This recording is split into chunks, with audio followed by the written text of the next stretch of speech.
기자의 눈길을 담는 중앙대학교 미디어센터 시사 프로그램 시선을 담다.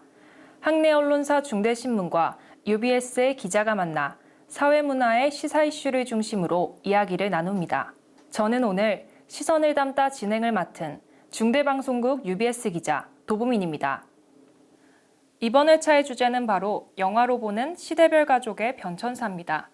2026년 5월 4일에 발행된 중대신문 제2109호에 실린 문화부 기사 가족이라 품었는가, 품었기에 가족인가를 소재로 기자들의 시선을 담아 학우분들께 전하고자 합니다. 해당 사안을 취재하고 기사를 작성하신 중대신문 이혜인 기자님과 함께 이야기 나눠보겠습니다. 기자님 안녕하세요. 안녕하세요. 저는 이번 학기 중대신문에서 문화부장을 맡고 있는 이혜인이라고 합니다. 기사를 통해 시대에 따른 가족의 변화가 영화 속에 어떻게 나타났는지를 굉장히 잘 확인할 수 있었는데요. 지금부턴 기사에 나온 내용을 바탕으로 1950년대부터 현대까지 주요 영화들을 토대로 한국 가족의 변천사를 조금 더 깊이 있게 들여다보겠습니다. 먼저 1950년대로 가보겠습니다. 1956년에 개봉한 한용모 감독의 영화 자유부인은 당시 가부장적 사회의 단면을 아주 잘 보여주는 작품입니다. 이 영화는 평범한 대학 교수의 아내였던 주인공 선영이 사회로 진출해 일탈을 경험하지만 결국 이를 후회하고 가정으로 돌아온다는 내용을 담고 있는데요. 저는 여기서 자유부인이라는 이 제목이 굉장히 역설적으로 다가왔습니다. 본래 자유는 구속이나 얼매임 없이 자신의 뜻대로 행하는 걸 뜻하잖아요. 근데 영화 속에서는 여성의 자유를 문제적 현상으로 규정짓고 있다고 생각합니다. 그렇다면 이 당시 영화들은 왜 사회에 진출한 여성들을 이토록 일탈적인 존재로 이렇게 문제 삼고 있는 것인지 궁금합니다. 네, 1950년대 한국 사회는 전쟁의 절망과 새로운 세계에 대한 열망이 교차하는 특수한 시공간이었습니다. 이 시기 유입된 미국 문화와 서구적 질서는 민주주의와 자본주의적 풍요를 상징했는데요. 당연히 한국 사회를 오랜 기간 지탱해온 유교적 가부장제의 굳건한 덕목들이 자본주의의 가치 앞에서 전례 없는 도전을 받으며 균열을 일으키기 시작했습니다. 이 시기 앞을의 거리라는 신조어가 등장하기도 했습니다. 이는 서양식 문화를 받아들인 여성을 가리키는 표현인데요. 이와 함께 다방, 마담과 같은 서양식 공간과 직업이 등장하며 여성의 새로운 사회적 지위가 형성되기도 했습니다. 당시 대중 영화들은 사회에 진출한 여성을 무비판적인 찬양이나 긍정으로만 그려내지 않았습니다. 여성들을 자본주의적 교환 체계 속에 부정적 산물로 위치시키고 이들의 신체를 성애화 및 물신화하는 방식을 택하기도 했습니다. 학술적 용어로 이를 남성들의 심리적 기저에 깔린 거세 불안의 발현으로 설명할 수 있습니다. 급변하는 사회 구조 속에서 남성들은 기존에 자신들이 지고 있던 권위와 통제력이 약화되는 것을 본능적으로 체감하고 있었다고 해석할 수 있겠습니다. 앞을의 거리라는 신조어를 통해 당시의 역동적인 사회 변화를 엿볼 수 있어서 굉장히 흥미롭네요. 특히 급변하는 사회 속에서 남성들의 권위가 약해지는 상황이 영화 속에서도 그대로 투영되어 있다는 점이 굉장히 인상적이었습니다. 그럼 시대를 조금 더 옮겨 1960년대로 가볼까요? 이 시기는 가족의 역할이 거대한 시대적 배경과 얼마나 긴밀하게 맞닿아 있는지를 잘 보여준다고 생각합니다. 1968년에 개봉한 정소영 감독의 미워도 다시 한번 속 남자 주인공 신호는 단순한 경제적 부양자를 넘어 호적이라는 제도까지 관리하는 권한을 가진 존재로 그려지고 있는데요. 기사 속에선 이러한 영화적 설정이 당시 군부 정권이 내세운 강력한 권위주의적 질서가 반영된 결과라고 보시고 계시는데요. 그렇다면 국가의 통치 방식인 이 권위주의적 의식이 어떻게 가정 내 아버지의 역할로 투영되고 치환되었는지 궁금합니다. 1960년대는 이른바 조국 근대화라는 명목 아래 국가가 강력한 주도권을 쥐고 산업화를 밀어붙이던 시기였습니다. 이 과정에서 사회 전반에는 효율성과 통제를 극대화하기 위해 위계와 복종을 근간으로 하는 권위주의적 질서가 뿌리를 내리게 됩니다. 이러한 거시적인 국가 권력의 작동 방식이 미시적인 가정의 영역에까지 고스란히 투영됐다고 볼 수 있겠습니다. 당시 멜로 영화나 가족 영화들은 국가가 내세운 체제 이데올로기를 대중의 무의식 속에 이식했습니다. 가부장적 가족 공동체는 단순히 혈연 집단이 아니라 민족주의에 기반한 국민 국가를 달성하기 위해 통제하기 쉬운 최소 단위로 규정됐습니다.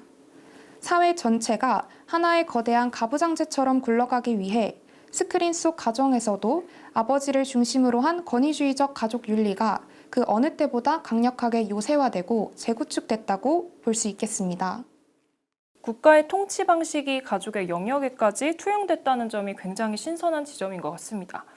가족이 단순히 내부의 결속으로만 유지되는 독립적인 어떤 집단이 아니라 시대적 환경 및 국가 권력과도 밀접하게 연관되어 있다는 점이 굉장히 흥미롭네요.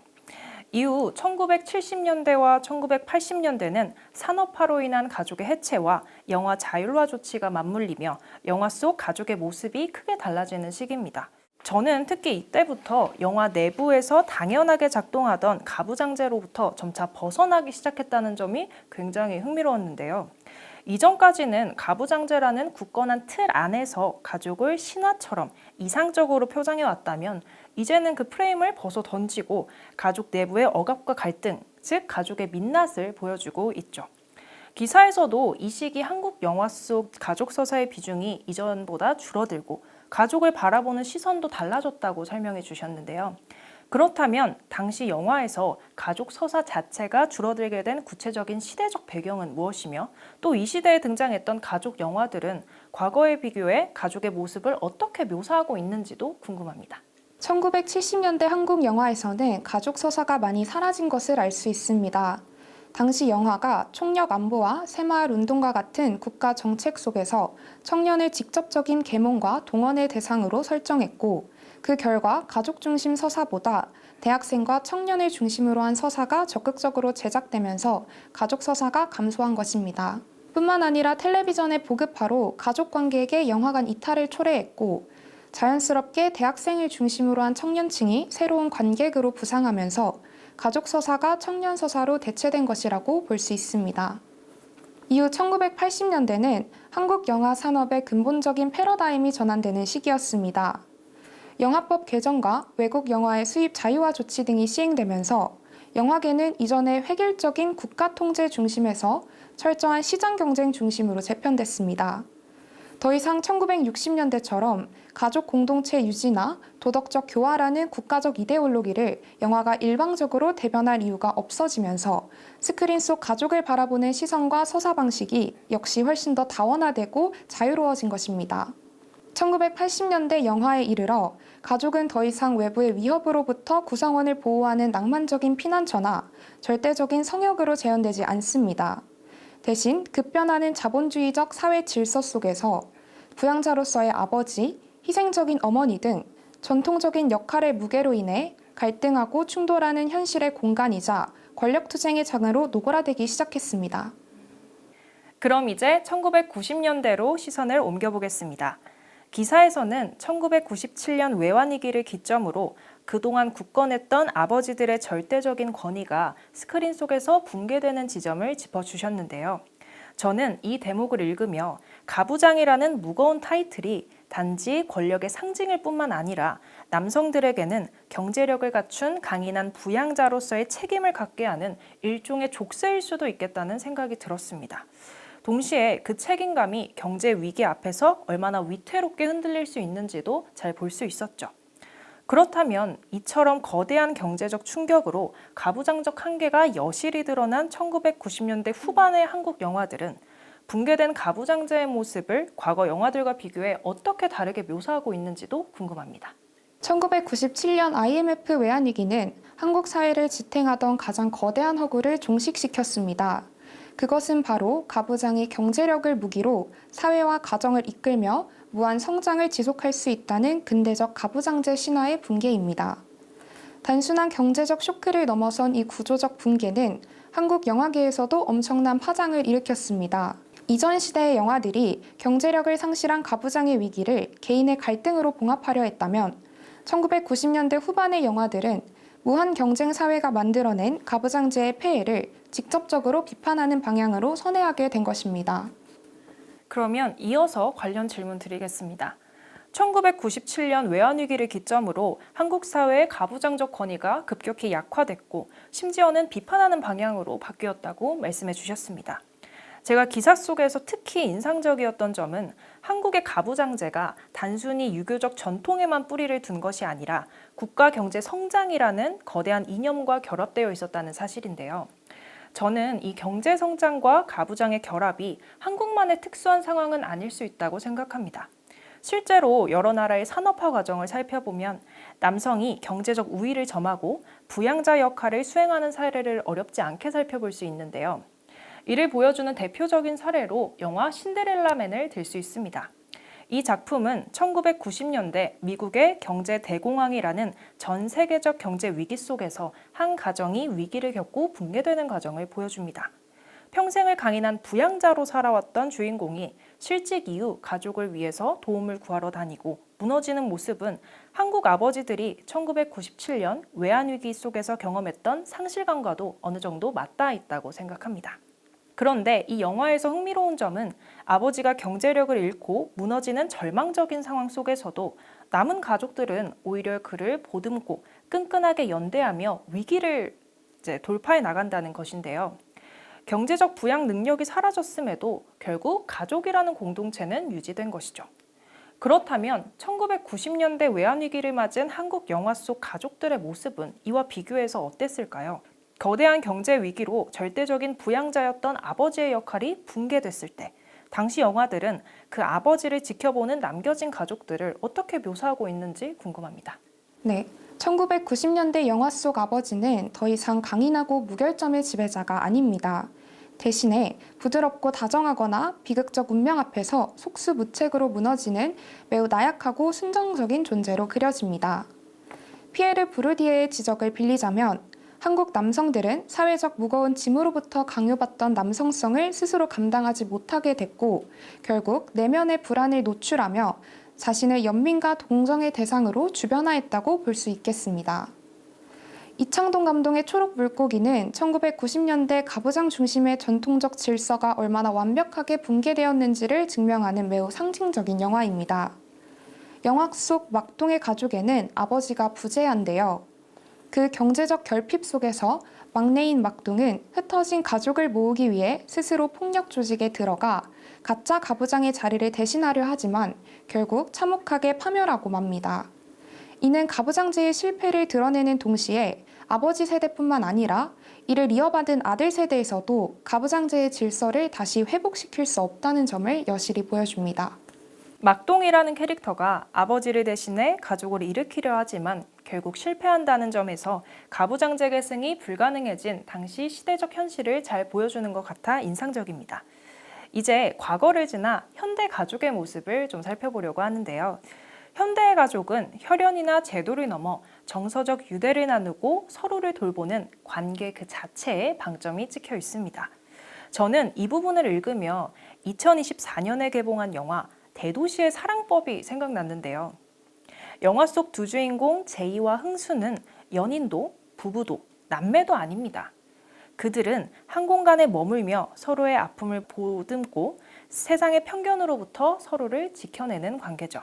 우리 집이라는 공간 안에서 함께 밥을 먹고 일상을 공유하는 이들의 모습은 법적 테두리 바깥에 있는 혈연적 관계가 아닌 이들이 어떻게 서로의 든든한 가족이 될 수 있는지를 보여준다고 생각합니다. 결국 누구와 사느냐보다 중요한 것은 나를 나답게 만들어주는 관계 속에서 살아가는 게 굉장히 중요하다는 것을 알 수 있는데요.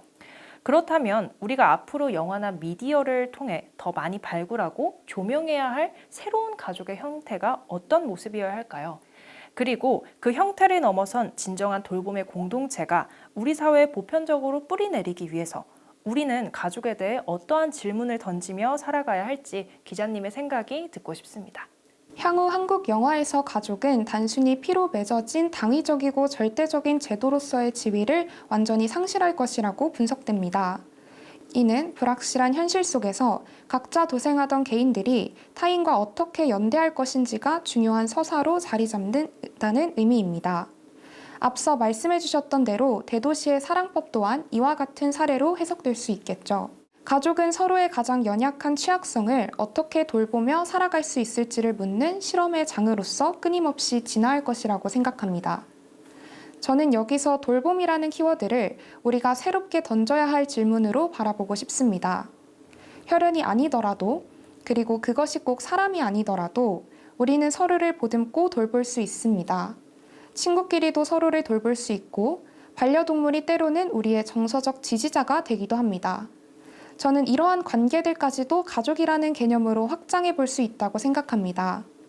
특정 시기에 같은 정서적 코드를 깊이 공유하는 관계가 가족으로 정립될 수 있지 않을까 생각합니다. 또한 이러한 가족의 개념은 오늘날의 출생가족이나 결혼가족에만 머무르지 않고 더 다양한 형태의 가족으로 확장될 수 있다고 생각합니다. 지금까지 우리가 속한 가족은 크게 내가 태어난 출생가족과 결혼을 통해 맺는 결혼가족으로 나뉘어 왔습니다. 그러나 앞으로는 이러한 틀에서 벗어나 특정 시기에 내가 누구와 어떤 감정과 경험을 공유하느냐에 따라 한 개인이 2개 이상의 가족을 갖는 방향으로까지 확대될 수 있지 않을까 조심스럽게 추측해 봅니다. 그럼 마지막으로 제가 가장 궁금했던 질문 하나만 하고 마치려고 하는데요. 저는 이 기사를 처음 읽었을 때 기사의 제목인 가족이라 품었는가, 품었기에 가족인가가 무척 인상적이라 굉장히 기억에 많이 남았던 기억이 납니다.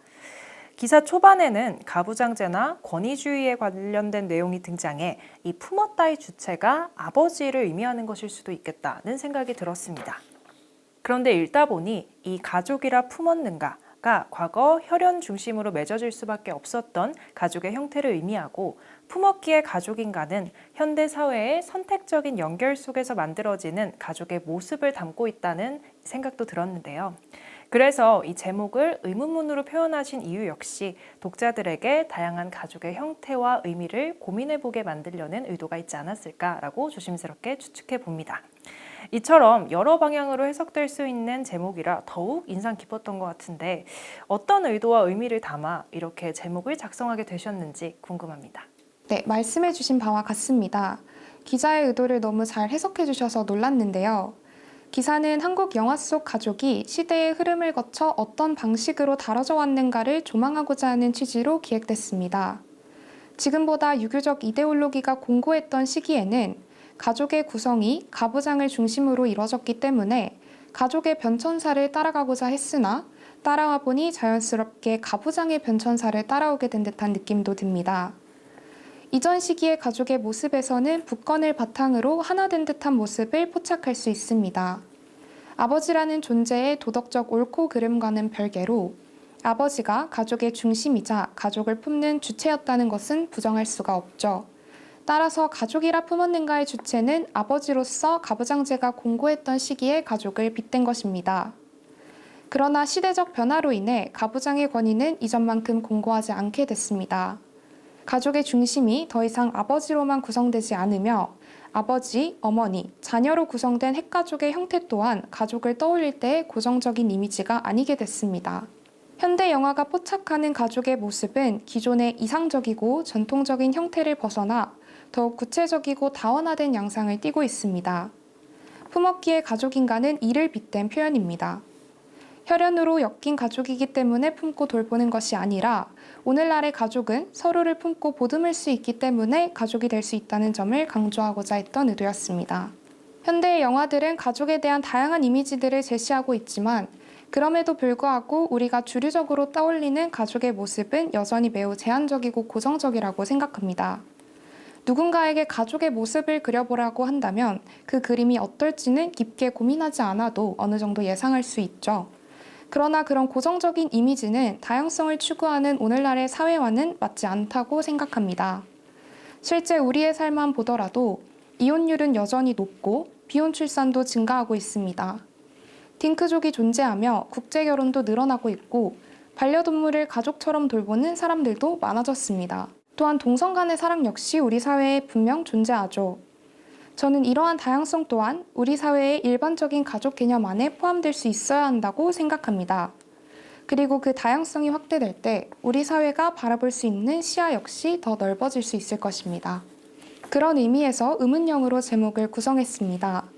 제목을 읽고 기사를 궁금해하며 기사를 통해 가족의 변천사를 따라가고 마지막에는 다시 제목을 통해 가족의 의미를 스스로 되묻길 바라는 마음에서 그런 제목을 지었다고 할 수 있겠습니다. 제목에 담긴 깊은 뜻을 듣고 나니 기자님의 기획 의도가 더욱 선명하게 그려지는 것 같습니다. 영상을 시청하신 분들도 이혜인 기자님의 기사를 직접 찾아 읽어보시면서 가족의 진정한 의미를 다시 한번 되새기는 시간을 가져보셨으면 좋겠습니다. 오늘 중대신문 이혜인 기자님과 영화로 보는 시대별 가족의 변천사를 주제로 이야기 나눠봤습니다. 저는 이번 대담을 준비하면서 흐릿하게만 짐작했던 한국 가족의 변천사를 시대별로 명확하게 짚어볼 수 있어서 굉장히 유익했습니다.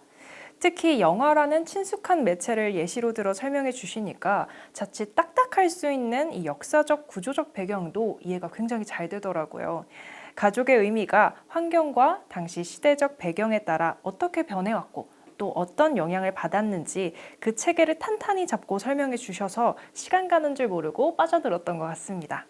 나아가 현대 사회에서 새롭게 제정이 되는 가족의 의미까지 다시 재구성해 볼 수 있는 시간이었어서 굉장히 유익했던 시간이었습니다. 귀한 시간 내주신 이혜인 기자님께 정말 감사드립니다. 이혜인 기자님, 소감 한 말씀 부탁드립니다. 해당 기획은 제가 가장 애정하는 기획입니다. 영화가 그린 가부장의 시선을 따라가 보는 것이 본래의 기획 의도였으나 기획을 구체화하는 과정에서 이를 가족으로 확대해 보다 폭넓은 시선을 기사에 담고자 했습니다.